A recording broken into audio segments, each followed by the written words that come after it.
بسم اللہ الرحمن الرحیم۔ السلام علیکم ورحمۃ اللہ وبرکاتہ۔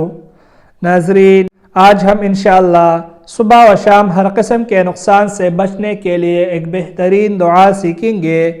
جناب عبان بن عثمان رحمہ اللہ علیہ بیان کرتے ہیں کہ میں نے سیدنا عثمان بن عفان رضی اللہ تعالی عنہ سے سنا کہ رسول اکرم صلی اللہ علیہ وسلم نے فرمایا، جو شخص ہر صبح اور ہر شام کوئی کلمات 3 مرتبہ پڑھ لے، اسے کوئی چیز نقصان نہیں دے سکتی۔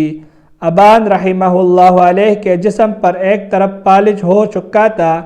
ایک آدمی نے ابان رحمہ اللہ علیہ کے پالش کی طرف دیکھنا شروع کیا تو ابان رحمہ اللہ علیہ نے کہا، کیا دیکھتے ہو؟ حدیث ویسے ہی ہے جیسے میں نے بیان کی ہے، لیکن ایک دن میں نے ان کلمات کو نہیں پڑھا تھا تو اللہ تعالیٰ نے اپنی تقدیر کو مجھ پر جاری کر دیا۔ وہ کلمات یہ ہے، چلے اس کلمات کو سیکھتے ہیں۔ بسم اللہ الذی لا یضر مع اسمہ شیء فی الارض ولا فی السماء وهو السمیع العلیم۔ بسم اللہ الذی لا یضر مع اسمہ شیء فی الارض ولا فی السماء وهو السمیع العلیم۔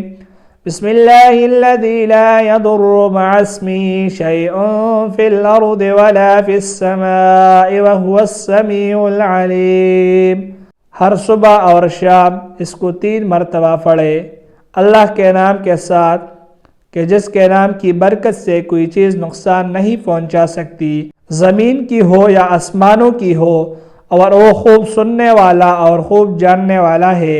آج کے لیے صرف اتنے ہی۔ اللہ حافظ۔